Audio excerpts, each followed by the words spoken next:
I tell teams, like, Doom is junk food, and we are proud to make junk food. I love junk food. I would want to make nothing else, but that doesn't mean it can't be loaded with nutritional content. That doesn't mean it can't be good for you. Like, fun on the outside, smart on the inside.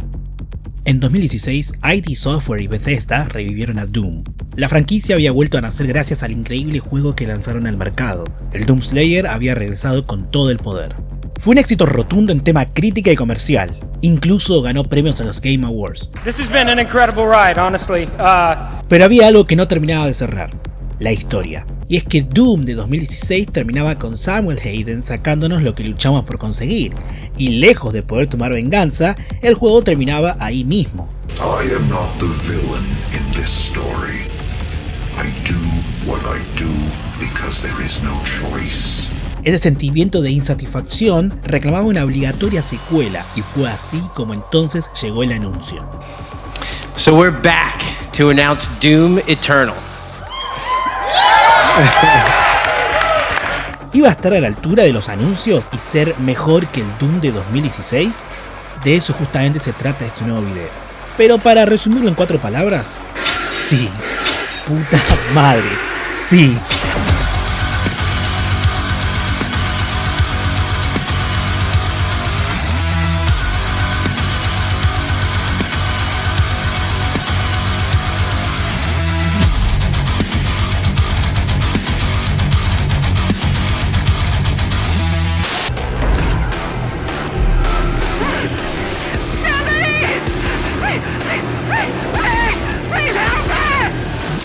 Aunque Doom Eternal es en la práctica una secuela directa de Doom del año 2016, la realidad es que hubo algo en el medio que no se contó. Verán, Doom termina con Samuel Hayden sacándole el Crucible al Doom Slayer, de esta forma traicionándolo, y lo envía a una zona desconocida, remota, de la cual nunca sabemos nada. Doom Eternal empieza con el Doom Slayer en una nave ya equipada y como si nada hubiese pasado. Lo que pasó, en base al lore que en formas de notas vas encontrando en el juego, o códex como se lo llaman, es que Samuel intentó detener la invasión del infierno con el Crucible. Formó una alianza global con lo que quedó de la humanidad para poder enfrentar a los demonios. Pero, naturalmente no pudieron contra tales incontables esbirros del inframundo, por lo que fueron derrotados y Samuel quedó casi destrozado por completo. No se revela por qué no usó al Doom Slayer en esa pelea, ni se explica por qué lo teletransportó a una zona recóndita, por lo que, una vez más, todo depende de vos para terminar con esta invasión. Esta vez no es en Marte sino en la Tierra. Apenas empieza el juego tenemos la introducción donde se puede ver al planeta Tierra en llamas y escuchamos gritos de personas suplicando por auxilio mientras te preparas para ir y defender tu hogar. Lo que hay que entender de Doom Eternal en cuanto a historia es que es muchísimo más completa y detallada que Doom. De hecho, se podría decir que la historia tiene más protagonismo acá, y aunque no termina de sacrificar gameplay por cinemáticas como otros juegos modernos, quien venga de Doom de 2016 va a notar de inmediato cómo acá la historia tiene un peso más importante, y eso me parece genial. Hay más cutscenes que en el juego anterior y distintos planos que nos ayudan a tomar mejor noción del Doom Slayer, ya que podemos verlo en tercera persona, no solamente con una perspectiva desde la primera persona.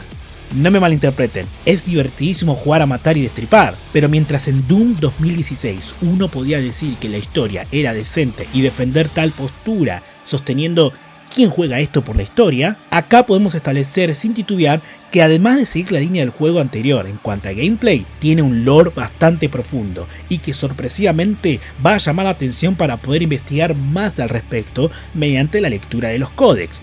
Doom Eternal está a otro nivel, balanceando más que nunca la jugabilidad con la historia. Y en cuanto a la misma, bueno, obviamente no voy a spoilear detalles, pero en resumen, tenés que terminar con la invasión demoníaca en la Tierra.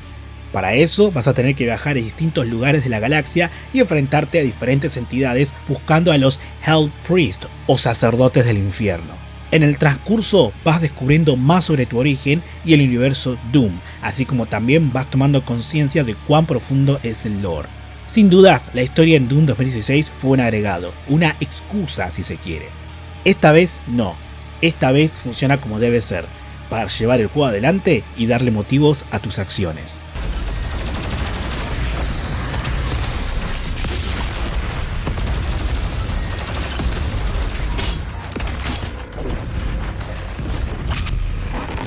Tal como la historia, el gameplay en Doom Eternal está también a otro nivel. Si bien ya el mismo era lo mejor que tenía el predecesor, acá se puede apreciar cómo todo lo que dijeron en la presentación se hizo realidad. You want the Doomslayer to feel even more powerful?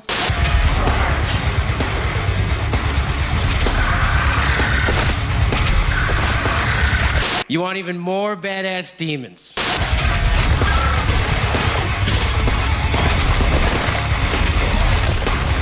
You want to see hell on earth?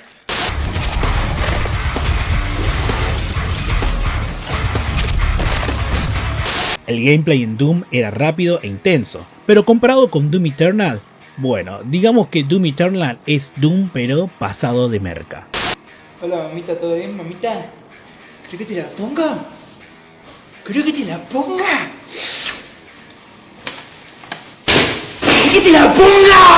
Es más veloz y fast-paced que antes, lo cual se atribuye a cómo la movilidad acá juega un rol fundamental. Sea que tenés que hacer uso del doble dash mientras lo combinás con el doble salto, o para agarrarte de las paredes y así pasar plataformas tan desafiantes como estresantes. El ataque melee ahora tiene otras funciones. Antes era solo un golpe por defecto que no causaba daño alguno, pero esta vez tiene dos funciones principales. Primero, romper paredes para descubrir secretos o abrirte paso para avanzar en el juego. La otra función es el nuevo Blood Punch, que es básicamente un golpe letal de mucho daño y con onda expansiva que vas a tener disponible a medida que vayas matando enemigos con el viejo y conocido Glory Kill. Pero en cuanto a novedades, lo mejor sin dudas es la Super Shotgun, y como ahora tiene una cadena que al usarla no trae al enemigo a vos, sino que al contrario, te lleva directamente hasta el demonio para que dispares esa escopeta en su cara y le hueles la cabeza. En Doom 2016 era simple, te ponías la Super Shotgun y listo, disparabas a todo lo que se movía.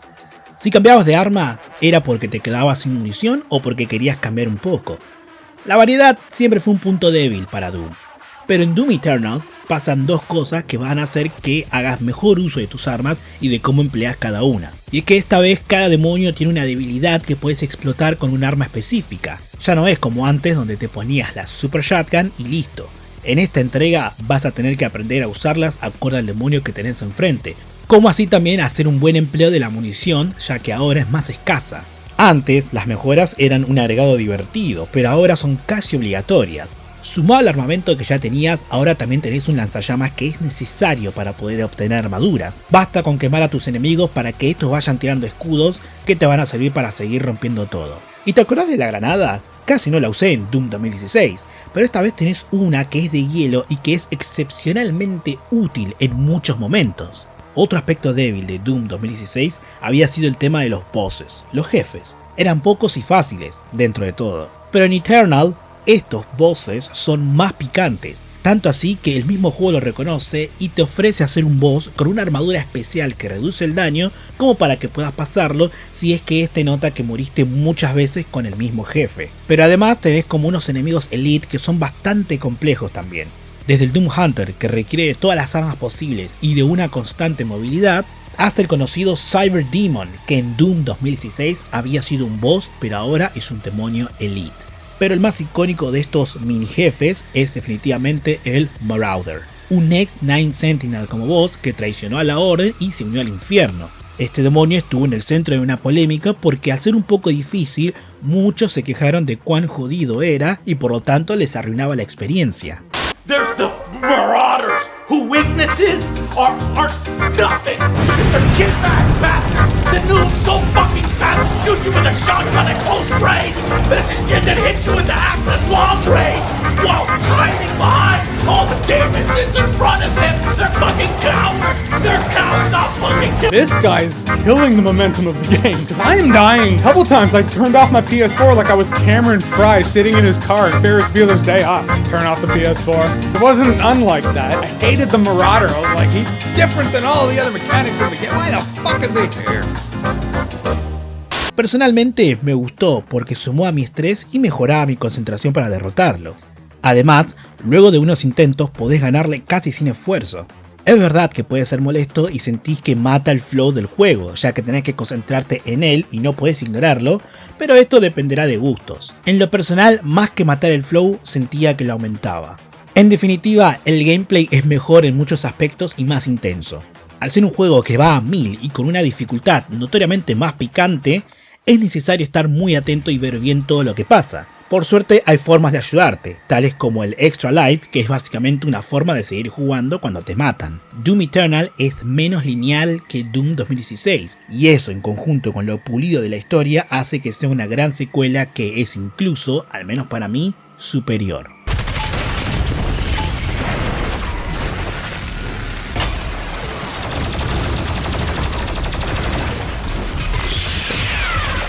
Doom tenía buenos gráficos que estaban a la altura de las demandas actuales, así como también tenía un diseño espectacular de niveles, demonios y armas. Pero como con las otras categorías exploradas en esta reseña, Doom Eternal vuelve a levantar aún más la vara y demuestra que se puede ir incluso más lejos en esos tres aspectos. Y es que basta con tan solo comparar lado a lado a los demonios para poder ver cómo mejoraron los gráficos y se actualizó el diseño sin distorsionar la familiaridad de los mismos. El ambiente también es más apreciable. No solo por temas de luminosidad y sombras, sino también por lo agregado. Muchas veces literalmente paré para admirar el mundo que ID Software creó en Doom Eternal, tan lleno de historia y detalles. Estos tipos de mejoras son perceptibles fácilmente gracias a que para este juego ID Software desarrolló un nuevo engine llamado ID Tech 7. Mientras que para Doom 2016 se usó ID Tech 6, acá llevaron todo un paso más allá y es lo que permite que se pueda apreciar tanto mejor detalle en general. Pero además nos da la oportunidad de ver algo que no debería pasar desapercibido, y es cómo a medida que vas matando a los demonios y los vas debilitando, podés ver cómo el tejido se va saliendo de sus cuerpos. De esta manera podemos no solo ver más sangre y violencia, lo cual siempre es bueno, sino también podemos percibir el daño que estamos haciéndoles con nuestras armas. No solo mejoraron y actualizaron a los demonios que ya conocíamos, sino que además metieron clásicos que estuvieron ausentes en el juego anterior con un diseño moderno. Ya mencioné que el diseño de niveles es fenomenal e invita al jugador a que admire el laburo hecho, pero más allá de lo visual, como son los niveles en lo que respecta a plataformas, es increíble también. Hay más secretos escondidos también. Si bien a veces pueden aparecer frente a tu cara, muchas otras van a estar escondidos en paredes que podemos romper con nuestro ataque melee. Y ya que estamos hablando de diseño de niveles, ¿sabías que ahora contamos con una base? No solo eso, sino que además en la misma podemos encontrar mejoras para destrabar e incluso un rincón del Doom Slayer donde podemos ver easter eggs y guiños interesantes. Lamentablemente, esta vez no tenemos niveles secretos con partes del Doom original de 1993, sino más bien tenemos algo mejor de hecho, y es que el juego entero está dentro de la base. Podés jugar Doom de 1993 dentro de Doom Eternal. 2 juegos por uno, 3, porque también está el Doom 2 que lo puedes destrabar.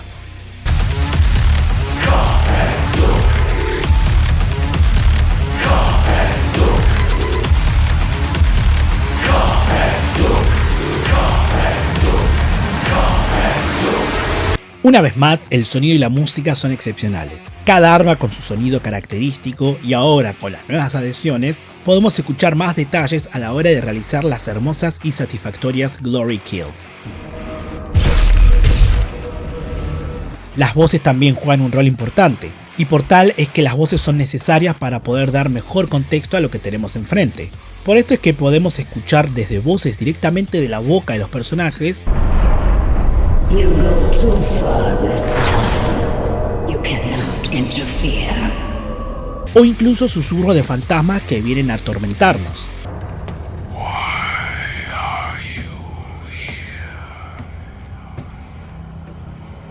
Pero al igual que con Doom 2016, lo más destacable en el sector auditivo es la música. Mick Gordon retoma su puesto como compositor de esta secuela y vuelve a volarnos la cabeza, dejando en claro que a la hora de componer música de videojuegos con un tono brutal y pesado, es el número 1 de esa lista. Los riffs de Ultratumba mantienen su estatus pesado.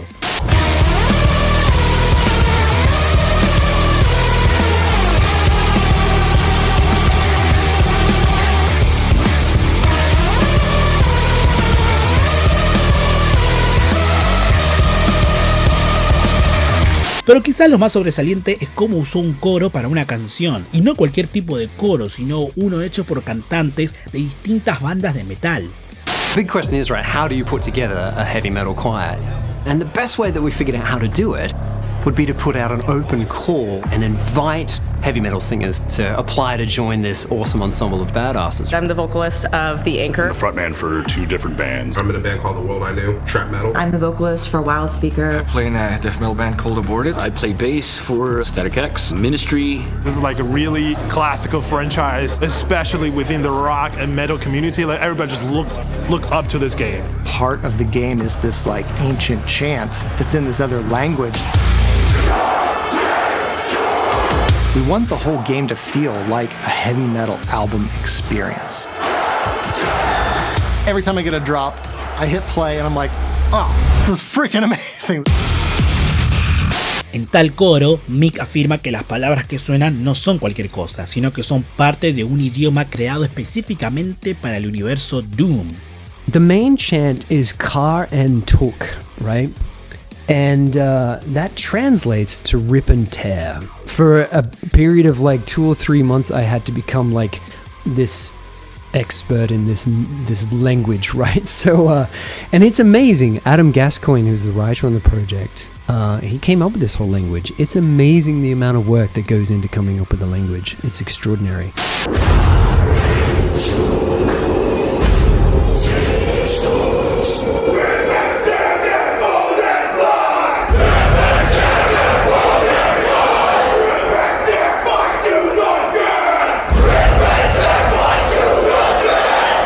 Pero esto es apenas una muestra de cuán elaborado es el lore de Doom y cómo el mismo se explora en Doom Eternal. Hay varias traducciones relevantes en internet que la gente fue coleccionando y son muy interesantes para entender no solo al coro, sino también al lore.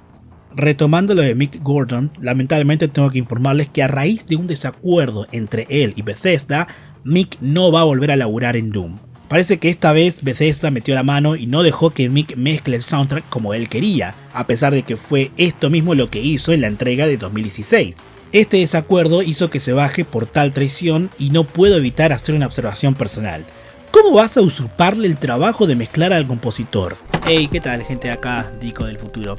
Algo que estaba viendo mientras editaba es que no comenté esto que me parece muy importante, y es que Marty Stratton, ¿okay? el director creativo general de lo que sería Doom y Doom Eternal, hizo una open letter, ¿okay? Una carta abierta en Reddit, donde básicamente explica qué fue lo que pasó. La pueden leer, voy a dejar el link seguramente en la descripción, pero si les da paja leer, básicamente en realidad el que la cagó fue Mick Gordon, porque le dieron muchas oportunidades pero la estuvo cagando, no cumplió con los deadlines, tipo se atrasó como 3 veces aproximadamente, y por eso es que entonces ID Software lo que hizo fue meter a uno de sus ingenieros en sonido para poder mezclar todo, lo cual esto después hizo enojar a Mick Gordon y salió a mentir online y haciéndose la víctima, cuando en realidad si leen la carta, que está muy detallada, es larga pero está muy detallada, de Marty Stratton, Mick la cagó.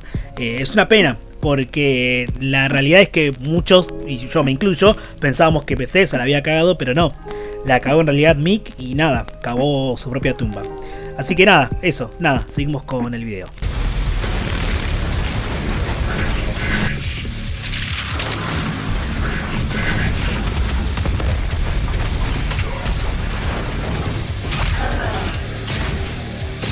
Sinceramente me cuesta muchísimo encontrar algo malo en este juego. Soy una persona muy crítica sin miedo de mencionar cuando la pasé mal. Es algo que hago cuando veo una película que por más buena que sea o cuán bien la haya pasado, si tiene problemas lo voy a decir a riesgo de molestar con mi opinión, pero con la tranquilidad de que fui honesto conmigo y con ustedes. Por tal es que realmente me cuesta nombrar elementos en Doom Eternal que me hayan parecido desagradables o que hayan perturbado la excelente experiencia que fue jugarlo. Y esa es la palabra clave, experiencia, la cual siempre es personal. Capaz lo que a mí me pareció excelente a otro le molestó. Por eso es que hay algunas personas que mencionan que el Marauder les mata el flow o que es tan molesto que les arruina el juego. No estoy de acuerdo. Por tal, no lo considero como algo malo. Pero si tengo que esforzarme y animarme a decir algo negativo, podría mencionar con reservas que a veces las plataformas u obstáculos pueden ser muy complicados y necesitas calcular con mucha precisión el salto. Hubo ocasiones donde realmente me estresé y se me complicó. Y aunque son formas creativas de exigir al jugador, admito que puede ser frustrante.